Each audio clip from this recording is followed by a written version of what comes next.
What I found in that backpack changed everything I believed about my family's disappearance. After 22 years of questions, the truth was more horrifying than I ever imagined. This is the true story of how a family vacation in Yellowstone became a decades-long mystery that haunts me to this day. What started as a routine camping trip ended with 5 people vanishing without a trace. Before we dive into this case, make sure to subscribe and hit the bell icon. This story will challenge everything you think you know about missing persons cases. My name is David Chen, and I've spent 35 years as a private investigator specializing in cold cases. I've seen families torn apart by uncertainty, witnessed the slow decay of hope, and learned that sometimes the truth is far worse than never knowing at all. Nothing in my career prepared me for what I discovered about the Morrison family disappearance in Yellowstone National Park. What makes this case particularly haunting is that I was supposed to be with them that summer of 1987. The Morrisons were the perfect American family. James Morrison, 42, was a successful accountant from Denver with salt and pepper hair and genuine laugh lines. His wife, Sarah, 38, taught 3rd grade with infectious enthusiasm. Their 3 children seemed plucked from a Norman Rockwell painting. Emma, 16, artistic and thoughtful. Marcus, 12, a baseball enthusiast with his father's analytical mind. And little Sophie, 8 years old, who collected rocks and believed in magic with pure childhood faith. I had known the family for 3 years through work. James hired me in 1984 to investigate financial irregularities at his firm, and our professional relationship evolved into genuine friendship. Sarah would invite my wife and me over for dinner. Our kids played together during summer barbecues. When they planned their annual Yellowstone camping trip for July 1987, they insisted we join them. It was supposed to be 10 days of hiking, fishing, and campfire stories, but my daughter came down with pneumonia 2 days before departure, and we had to cancel. They left Denver on July 15, 1987, in James's blue Ford Bronco, camping gear packed with military precision. Sarah had made her famous trail mix, enough for an army. Sophie had carefully selected 15 rocks to add to her collection during the trip. Emma brought her sketchbook and colored pencils, planning to document their adventure through art. Marcus packed his baseball glove, hoping to convince his dad to play catch in the wilderness. Their last known location was Mammoth Hot Springs, where they registered at 3:47 p.m. on July 16th. The campground host, Frank Delacroix, remembered them distinctly. James had asked detailed questions about less crowded hiking trails, expressing interest in finding spots where the family could experience Yellowstone's beauty without tourist crowds. Sarah purchased postcards mentioning she planned to send updates to her mother in Kansas. Sophie had been fascinated by the thermal features, asking Frank if hot springs were really heated by underground dragons, a question that made him chuckle. What happened next remains one of the most baffling disappearances in National Park Service history. On the morning of July 17, 1987, their campsite was found empty. Their tent remained perfectly erected, sleeping bags neatly arranged inside, as if they had simply stepped out for a morning walk. Food was properly stored in bear-proof containers, untouched. The Bronco sat in the parking area, keys still in James's jacket pocket inside the tent. Most unsettling, their hiking boots were lined up outside the tent entrance, as if they had all removed them before going to bed. Or something else entirely. The initial search began immediately. Park rangers expected to find the family within hours. Yellowstone's wilderness can be unforgiving, but experienced campers like the Morrisons wouldn't venture far from their campsite without proper footwear. The search expanded rapidly, involving over 200 volunteers, helicopter flyovers, and specially trained search dogs. For 5 days, teams combed every trail, ravine, and thermal area within a 20-mile radius. On July 22nd, searchers discovered the first and only piece of evidence, Emma's sketchbook, found wedged between rocks near the Grand Canyon of Yellowstone, approximately 8 miles from their campsite. The sketchbook was waterlogged but intact, pages filled with drawings from the trip's first day. The final sketch showed the family around their campfire, everyone smiling, Sophie holding up an interesting rock she'd found. There were no drawings from July 17th, no indication of where they might have gone. The discovery raised more questions than answers. How had the sketchbook traveled 8 miles from their campsite? The area required crossing difficult terrain and at least one significant stream. If the family had hiked there together, why were their boots still at the tent? If Emma had been separated from the group, why was there no sign of the others? The location itself was puzzling.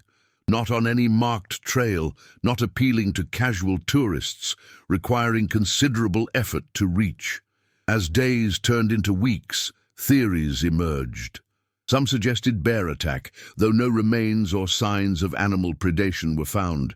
Others proposed they had fallen into thermal features, but extensive searches of nearby hot springs and geysers revealed nothing. Foul play couldn't be ignored, but there were no signs of struggle at their campsite, no witnesses reporting suspicious activity, no evidence of crimes. The case attracted national attention.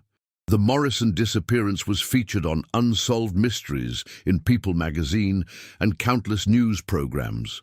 Psychics offered services. Conspiracy theorists proposed alien abduction scenarios. Amateur investigators arrived hoping to solve the mystery that stumped professionals. Every lead was followed, every tip investigated, but as autumn arrived and snow began falling, hope faded.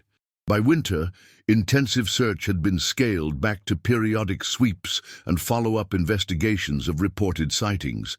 The Morrisons had simply vanished, leaving only questions and grief. Sarah's mother, Patricia Hendricks, moved from Kansas to Denver to maintain the family home, hoping they would return. She kept Sarah's garden watered, James's study exactly as he left it, Sophie's rock collection dusted and organized. Every holiday, she set 5 extra places at the dinner table. The investigation officially remained open, but as years passed, the case file grew dusty. New disappearances demanded attention, and the Morrison family gradually faded from headlines. Frank Delacroix retired to Florida.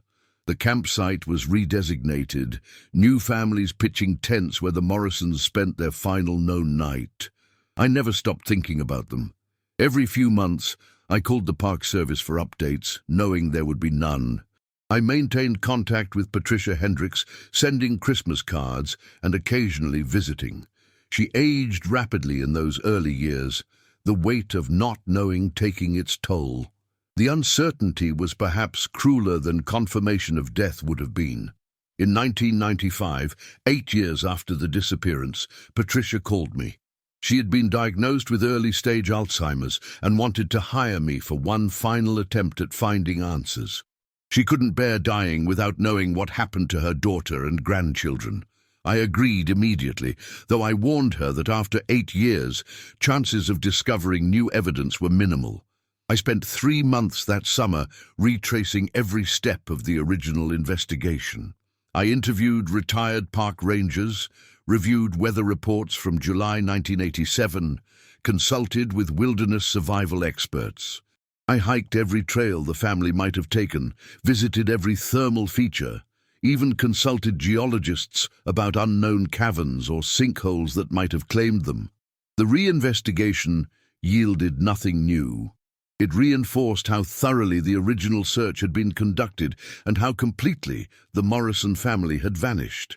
I delivered devastating news to Patricia that I had found no new leads, no overlooked evidence, no forgotten witnesses.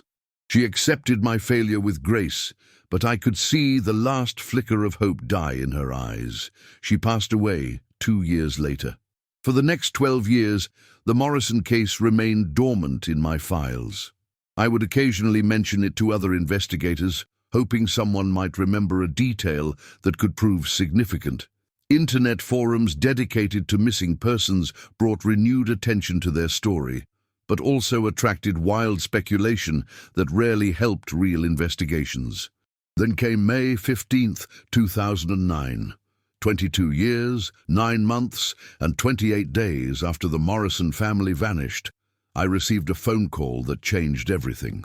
The caller was Dr. Jennifer Walsh, a hydrologist with the United States Geological Survey, conducting routine water quality assessment of thermal features in Yellowstone. Her voice carried the careful tone of someone who had rehearsed what they were about to say, but still couldn't believe it. Doctor, Walsh had been collecting water samples from a small, unknown hot spring called Whispering Springs, located 12 miles southeast of where the Morrison family had camped. The spring wasn't on tourist maps and required challenging hike through dense forest and rocky terrain. It was the kind of place only serious researchers or very experienced hikers would visit. While collecting samples, she noticed something unusual partially submerged near the spring's edge. What she found was a backpack, faded and partially deteriorated but still recognizable. Inside a waterproof compartment, she discovered items that made her immediately contact the National Park Service. A Colorado driver's license issued to James Morrison, a wedding ring engraved with James and Sarah forever, and most chilling of all, a child's diary with Sophie's secret thoughts written in crayon on the cover. The diary's entries were heartbreaking in their innocence.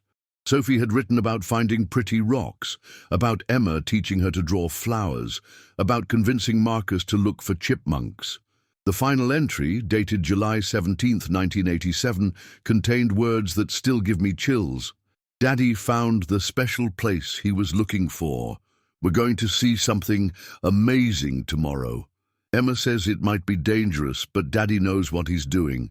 I hope we find dragons. True. The backpack discovery triggered a new investigation, focused on the area around Whispering Springs. Advanced ground-penetrating radar was brought in, along with underwater cameras designed for thermal spring exploration.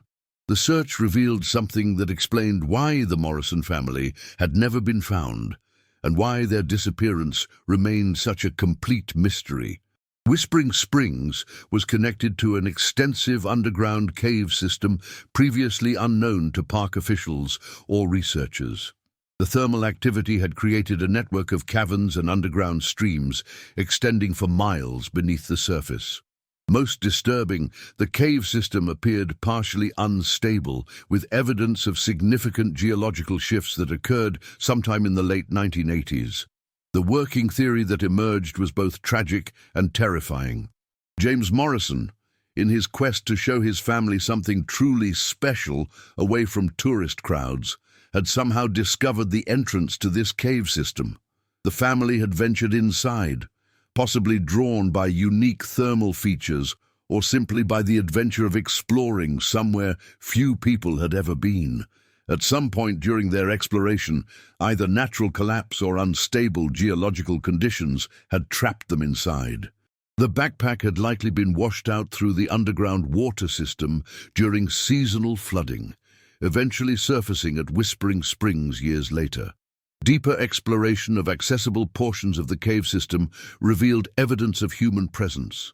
Fabric fragments, a child's shoe, and most heartbreaking of all, several of Sophie's collected rocks arranged in a small pile, as if she had been trying to make herself feel at home in the darkness.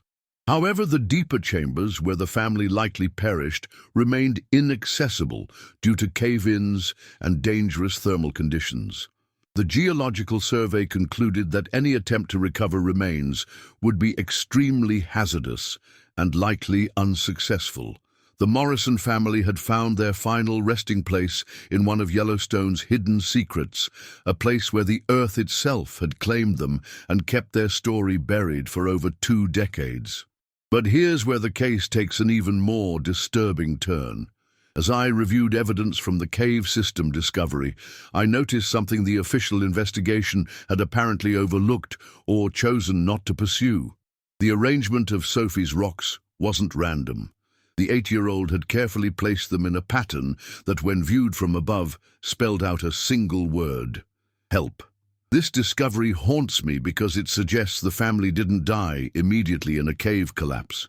They had time to realize their situation, time for a little girl to arrange her precious rock collection into a desperate message that wouldn't be seen for 22 years. How long did they survive in those caverns? What did they experience in their final hours, days, or perhaps even weeks? The official case file lists the Morrison family disappearance as solved, their deaths attributed to accidental misadventure in an unstable cave system. Patricia Hendricks never lived to see this resolution, which is perhaps a mercy. The certainty she craved might have been more devastating than the uncertainty she endured. Sometimes the truth we seek is more terrible than the mysteries we live with. But there's one final detail that keeps me awake at night, a piece of evidence I've never shared with anyone until now. When Dr. Walsh found that backpack at Whispering Springs, there was something else inside it, something that wasn't included in any official report. Hidden in a small pocket, wrapped in plastic, was a note written in James Morrison's handwriting. It contained just 4 words that chill me to the bone. "We're not alone here." What makes this case even more disturbing is what we discovered when we finally gained access to James Morrison's personal effects that had been stored at the Denver Police Department for over 2 decades. Among his belongings was a journal he had kept during the months leading up to their Yellowstone trip. The entries revealed an obsession that none of us, not even his closest friends, had ever suspected. James had been researching Yellowstone's geological history for almost a year before their disappearance. His journal contained detailed maps, hand-drawn diagrams of thermal features, and most unsettling of all, references to the hidden chambers and places where the earth speaks. He had been corresponding with a retired geologist named Dr. Marcus Thorne, who had worked for the Park Service in the 1960s and claimed to have discovered cave systems that were never officially documented. Dr. A. Thorne had died in 1985, 2 years before the Morrison family's trip, but his widow still lived in Billings, Montana. When I contacted her in 2010, she revealed that her husband had become increasingly paranoid in his final years, convinced that the Park Service was deliberately hiding geological discoveries that could revolutionize our understanding of Yellowstone's underground systems. He had given James Morrison detailed directions to what he called the breathing caves, caverns where thermal activity created air currents that produced sounds resembling whispers or voices. Mrs. Thorne showed me her husband's private research notes, which contained crude maps and temperature readings from thermal features that didn't appear on any official Park Service documentation. According to his notes, these hidden caves were dangerous, not just because of their instability, but because of their psychological effects on visitors. Dr. Thorne had written extensively about auditory hallucinations and disorientation episodes experienced by anyone who spent extended time in the caves. The connection between Dr. Thorne's research and James Morrison's journal entries painted a disturbing picture. James hadn't simply stumbled upon the cave entrance by accident. He had been specifically seeking it out, believing it would provide his family with a once-in-a-lifetime adventure that no other tourists would ever experience. His final journal entry, dated July 10, 1987, just 5 days before they left Denver, contained the chilling words, "Found it. The entrance is exactly where Marcus said it would be. Sarah doesn't need to know how dangerous this might be. Some discoveries are worth the risk." This revelation forced me to reevaluate everything I thought I knew about the Morrison family's disappearance. James Morrison hadn't been the careful, responsible father I remembered. He had deliberately led his family into danger, driven by an obsession with uncovering geological secrets that had consumed him for months. The question that haunted me was whether he had any idea how serious the danger really was, or if his desire for discovery had blinded him to the risks he was taking with his family's lives. Armed with Dr. Thorne's maps and James's journal, I convinced the Park Service to authorize a more extensive exploration of the cave system in 2011. Using advanced spelunking equipment and accompanied by a team of experienced cave rescue specialists, we were able to penetrate deeper into the caverns than the previous investigation had allowed. What we found defied explanation and challenged everything we thought we understood about the Morrison family's final hours. The cave system was far more extensive than anyone had imagined. It stretched for miles underground, with multiple chambers connected by narrow passages that required crawling on hands and knees to navigate. The thermal activity created a constantly shifting environment where temperatures could vary by 40 degrees within a few feet, and the air currents did indeed produce sounds that could easily be mistaken for human voices or whispers. In the deepest accessible chamber, approximately half a mile from the surface entrance, we made discoveries that painted a horrifying picture of the family's final days. We found evidence of an improvised campsite, stones arranged in a circle for a fire that had never been lit, torn pieces of clothing arranged as makeshift bedding, and scratches on the cave walls that appeared to be attempts at keeping track of time. The scratches suggested they had been trapped for at least 12 days. But it was Sophie's rock collection that provided the most heartbreaking evidence of their ordeal.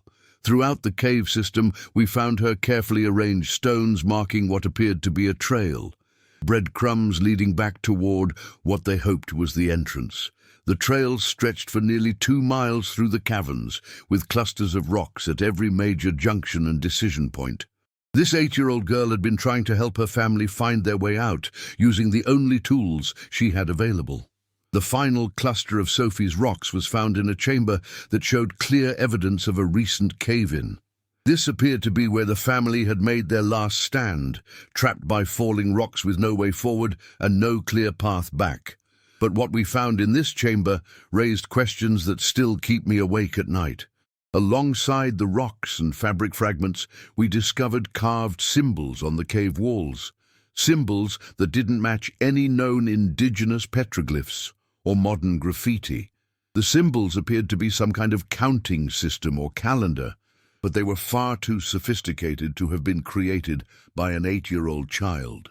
The carving technique suggested they had been made with metal tools, possibly James's camping knife, but the precision and geometric complexity implied knowledge of mathematical concepts that James, despite his analytical mind, wouldn't have possessed.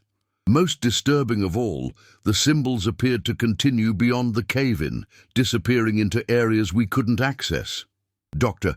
Amanda Hayes, an anthropologist specializing in indigenous cave art, examined photographs of the symbols and declared them unlike anything in her experience.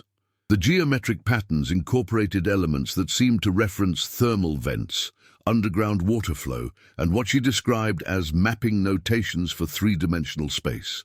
When I pressed her for her professional opinion on who might have created them, her response chilled me. These symbols suggest whoever carved them had an intimate understanding of this cave system that could only come from spending months or years exploring every passage. This discovery led to the most disturbing theory of all, that the Morrison family might not have been alone in those caves. The sophisticated nature of the symbols, combined with evidence of long-term habitation in deeper chambers we couldn't access, suggested that someone else had been living in the cave system, someone who knew its layout intimately, someone who had been there long before the Morrison family stumbled upon the entrance. Local law enforcement began investigating the possibility that a survivalist or hermit had been using the caves as a shelter. We researched missing persons reports dating back decades, looking for anyone who might have vanished into Yellowstone's wilderness and survived by taking refuge in the underground chambers. What we found was a pattern of disappearances stretching back to the 1940s, isolated individuals who had vanished in the same general area of the park, people whose bodies were never found and whose cases had gone cold decades ago. The most significant discovery came when we accessed county records for the pre-park era, before Yellowstone became a national park in 1872. We found references to a homesteader named Ezekiel Thorne, Dr. Marcus Thorne's great-grandfather, who had filed mining claims in the area in 1869. According to territorial records, Ezekiel Thorne had discovered extensive cave systems that he believed contained mineral deposits. His mining operation had been abandoned suddenly in 1871, and Ezekiel himself had disappeared, presumed dead. The connection between the Thorne family and the caves stretched back over 140 years. Dr. Marcus Thorne hadn't discovered the cave system in the 1960s. He had inherited knowledge of it from his great-grandfather's mining records. This generational knowledge explained how he had been able to provide James Morrison with such precise directions to the entrance. But it also raised the terrifying possibility that someone from the Thorne family line might still have been living in those caves. Further research revealed that Ezekiel Thorne had a son, Jeremiah, who had supposedly died in a mining accident in 1895. But territorial death records were incomplete, and Jeremiah's body had never been recovered. Family genealogy records showed a complex history of Thorne descendants, including several individuals who had been reported missing over the decades, always in the same region of what would become Yellowstone National Park. The possibility that emerged from this research was almost too incredible to believe, that members of the Thorne family had been living in the cave system for generations, surviving off the land and maintaining a hidden existence beneath Yellowstone's surface. The sophisticated symbols we had found might have been their method of mapping and marking the extensive underground territory they had claimed as their own. This theory gained credibility when we discovered additional evidence in the caves.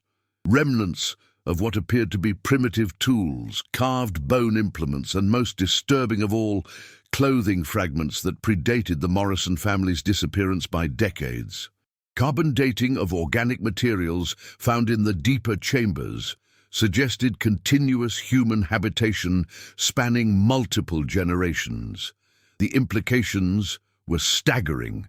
If our theory was correct, the Morrison family hadn't simply gotten lost in an unstable cave system.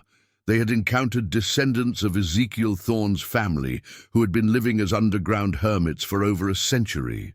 The family's disappearance might not have been an accident at all, but the result of territorial conflict with people who considered the caves their ancestral home. James Morrison's final note, "We're not alone here," suddenly took on a much more sinister meaning. It suggested that in their final hours, the family had realized they were sharing the cave system with other human beings. Whether these encounters had been hostile or simply the result of two groups of people trying to survive in an impossible situation, we would never know.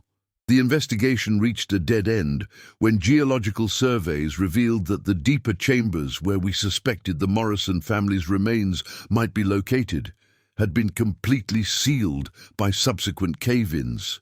The same instability that had trapped the family had also erased most evidence of their final encounters with whatever else lived in those depths.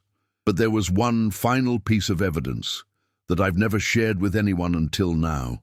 Something that convinced me beyond doubt that our theory about the Thorne descendants was correct. When we were preparing to seal the cave entrance permanently for public safety, I made one last expedition into the accessible chambers. In the deepest room we could reach, I found something that changed everything I believed about what had happened to the Morrison family. Carved into the cave wall, in letters that matched the style of the other symbols we had found, was a message in English. The carving was fresh, made with modern tools, and the message was clearly intended for anyone who might find it. "The Morrisons are with us now. We tried to help them leave, but they chose to stay. They are part of the mountains family. Do not look for them anymore." Below this message was what appeared to be a signature. J. Thorne, Keeper of the Deep Places, 1987. This final discovery suggested that the Morrison family's fate had been far different from what we had imagined. Rather than dying in a cave collapse, they might have encountered Jeremiah Thorne or his descendants and been given a choice: leave the caves and risk exposure, or remain underground and join this hidden family that had survived beneath Yellowstone for over a century.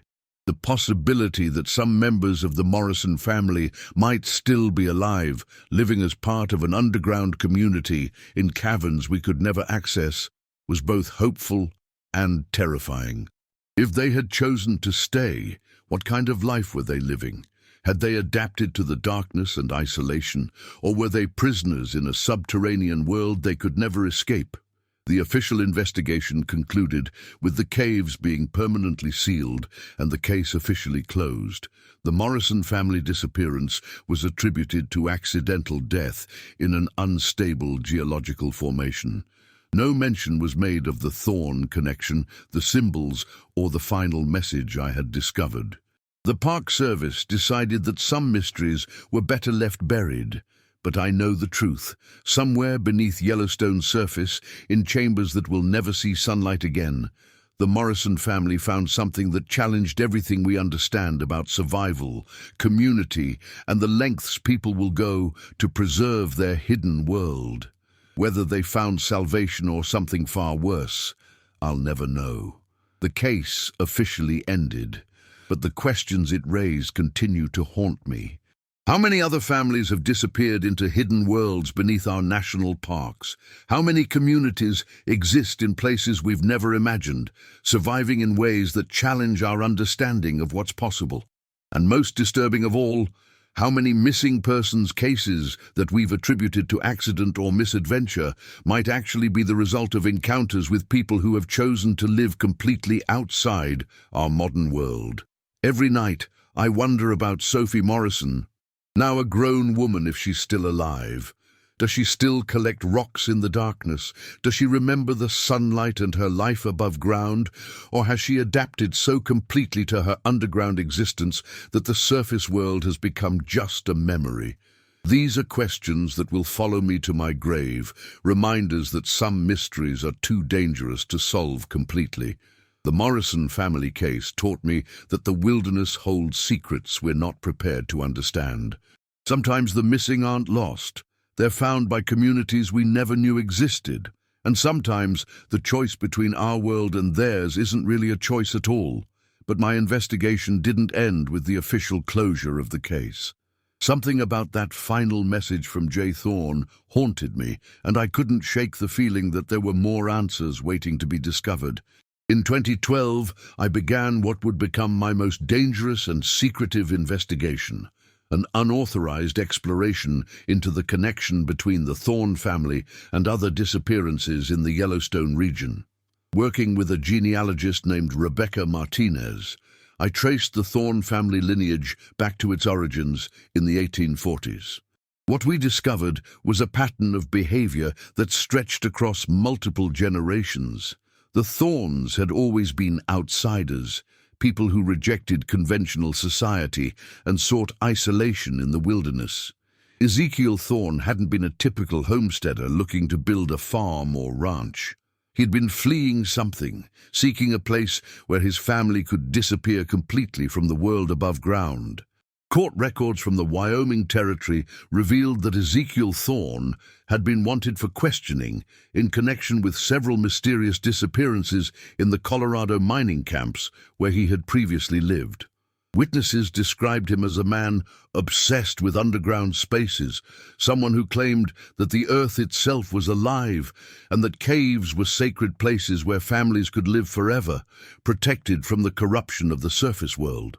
The territorial records painted a disturbing picture of a man who believed that taking people underground was an act of salvation rather than kidnapping.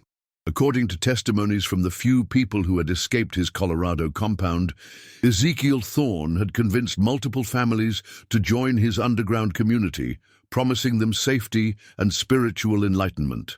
Those who refused or tried to leave were never seen again. This historical context gave new meaning to the Morrison family's disappearance. If Jeremiah Thorne or his descendants had inherited Ezekiel's beliefs about underground salvation, then the Morrisons might not have been given a genuine choice about staying or leaving. They might have been indoctrinated, convinced that remaining in the caves was the only way to protect their family from the dangers of the modern world. Rebecca's research uncovered something even more disturbing. Birth and death records for the Thorne family line showed a pattern of children being born in the late 1800s and early 1900s who had no subsequent documentation. No school records, no marriage certificates, no death certificates. It was as if entire generations of Thorne children had simply vanished from official records after their births were registered. The implication was chilling. The Thorne family had been maintaining their underground community for over 140 years, with each generation of children being raised entirely within the cave system.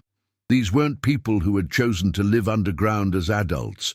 They were individuals who had never known any other existence, who had been born and raised in darkness and isolation.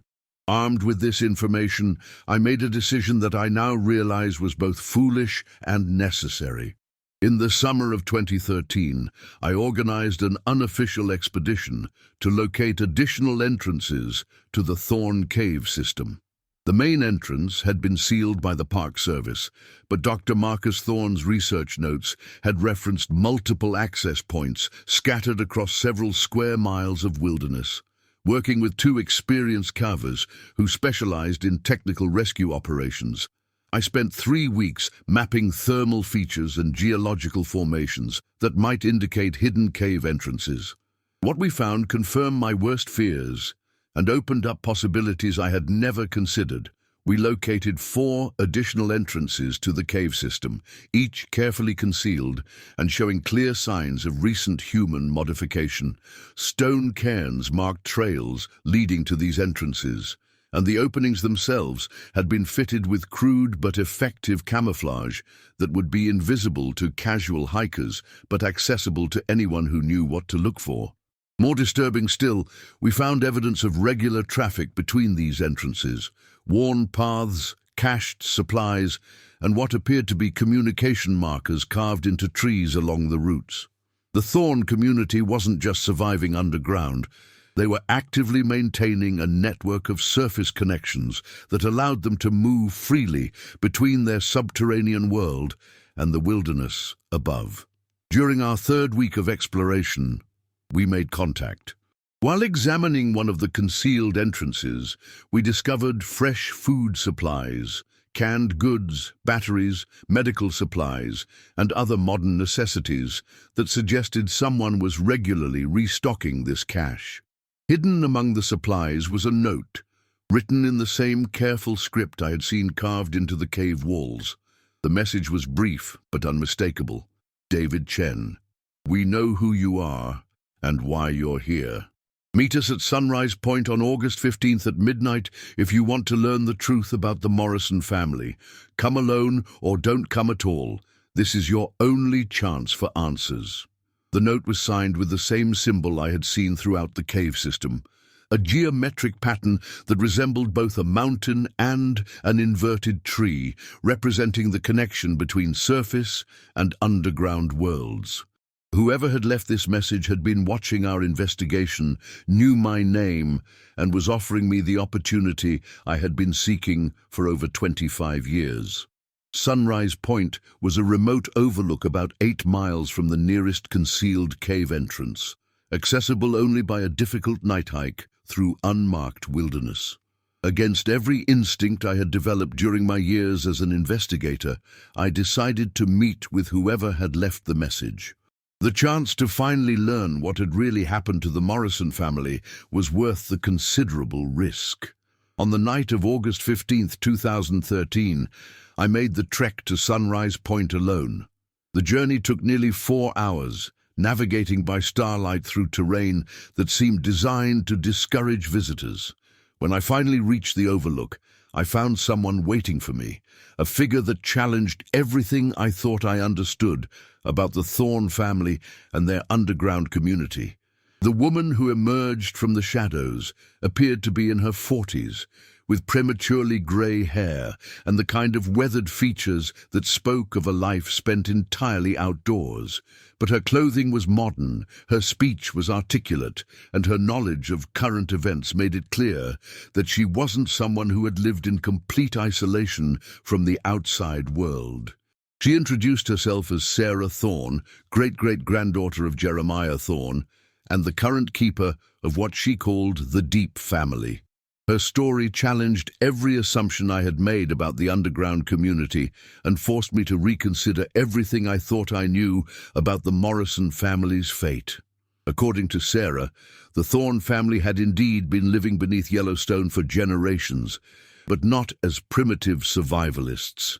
They had evolved into something far more sophisticated, a hidden society that maintained careful contact with the surface world while preserving their underground sanctuary.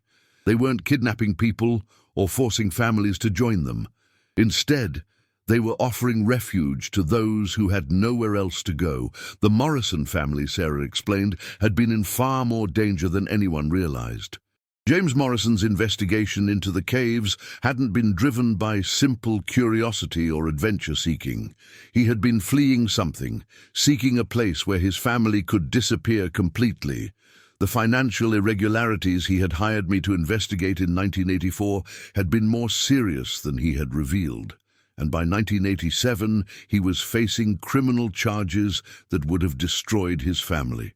James had sought out Dr. Marcus Thorne not for adventure, but for salvation. He had offered to bring his expertise in accounting and financial management to the underground community in exchange for sanctuary. The Thorne family had agreed, but with conditions. The entire family had to commit to the underground life permanently, with no contact with the surface world that might compromise the community's security. Sarah's revelation painted a completely different picture of the Morrison family's final days. They hadn't been trapped by cave-ins or lost in unstable passages. They had been living in carefully maintained chambers, learning to adapt to underground life while James negotiated the terms of their permanent residency. The 12-day timeline suggested by the scratch marks on the cave walls hadn't been a countdown to death. It had been a probationary period during which the family decided whether they could accept their new existence. Sophie's rock arrangements hadn't been desperate attempts to mark an escape route. They had been the work of a little girl trying to make sense of her new underground home, creating familiar landmarks in an alien environment. The help message spelled out in stones hadn't been a cry for rescue. It had been her way of asking the Thorne family to help her family adjust to their new life. But according to Sarah, the story had a darker turn. Emma Morrison, the 16-year-old artist, had been unable to accept the constraints of underground life. She had demanded to return to the surface, threatening to expose the Thorne community if her family wasn't allowed to leave. This had created a crisis that challenged the fundamental rules that had kept the underground society safe for over a century. The decision had been made to allow Emma to return to the surface while the rest of the family remained below. She had been escorted to a safe distance from the cave entrances and given supplies to reach the nearest ranger station. Her sketchbook had been deliberately placed near the Grand Canyon of Yellowstone to provide a plausible explanation for the family's disappearance and to end any search efforts that might compromise the community's security. Emma Morrison, Sarah claimed, had survived and lived under an assumed identity for years, eventually settling in Canada, where she worked as an art teacher. She had never revealed the truth about her family's fate because she had made a binding agreement. Her silence, in exchange for the knowledge that her parents and siblings were safe and living the life they had chosen.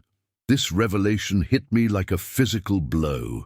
Emma Morrison might still be alive, living somewhere with the knowledge of what had really happened to her family. If Sarah Thorne was telling the truth, then the entire official investigation had been built on false assumptions. The Morrison family hadn't died in a tragic accident. They had chosen to disappear, and Emma had been complicit in maintaining the deception. Sarah offered to prove her claims by arranging for me to speak with Emma directly. She provided a phone number and told me that Emma had agreed to share her story, but only if I promised to keep the location of the Thorn community secret and to end my investigation permanently. The choice she offered was similar to the one the Morrison family had faced: learn the truth and become part of the secret, or continue living with questions that would never be answered. The phone call I made to Emma Morrison 3 days later was the most emotionally devastating conversation of my professional career. The woman who answered spoke with a voice I recognized from old home videos. Older now, weathered by decades of carrying an impossible secret, but unmistakably the artistic teenager who had vanished from Yellowstone in 1987. Emma's account corroborated Sarah Thorn's story in every detail. Her family had indeed chosen to join the underground community, driven by her father's legal troubles and her mother's desire to protect her children from the scandal that would have destroyed their lives. Emma had been the only family member unable to accept their new existence, and her departure had been negotiated carefully to protect both her future and the community's security. She described her parents and siblings as she had last seen them, adapting to underground life with varying degrees of success, but committed to their decision and genuinely happy to have found sanctuary. Marcus had become fascinated with the geological aspects of cave life, helping to maintain the community's water and thermal management systems. Sophie had grown into a confident young woman who served as a guide for new families adjusting to underground life. Sarah Morrison had found purpose in teaching the community's children, using her educational background to ensure that learning continued even in their hidden world. James Morrison, according to Emma, had become something of a leader in the community, using his analytical skills to help plan expansions of their living spaces and to manage the complex logistics of maintaining a hidden society. He had found peace in their underground sanctuary, free from the legal troubles that had driven him to seek refuge in the first place. But Emma's story also revealed the psychological cost of their choice. She described years of therapy to deal with the guilt of abandoning her family and the trauma of living with a secret that isolated her from every relationship she tried to build. She had never married, never had children, and had moved constantly to avoid forming connections that might lead to questions about her past. The conversation ended with Emma asking me to make the same choice her family had faced: accept the truth and let the mystery rest, or continue pursuing answers that would ultimately destroy the peace they had found.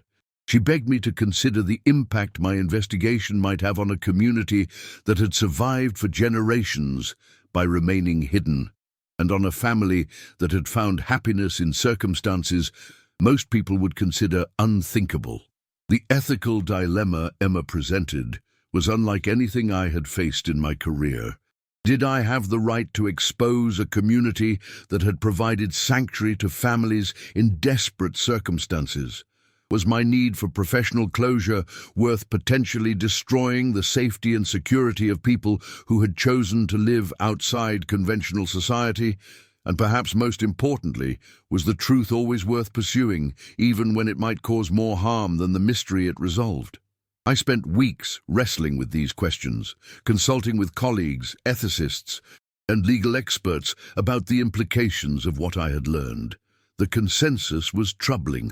While the Thorn community might not be engaging in kidnapping in the traditional sense, their practice of helping people disappear permanently operated in a legal grey area that could be interpreted as conspiracy or fraud.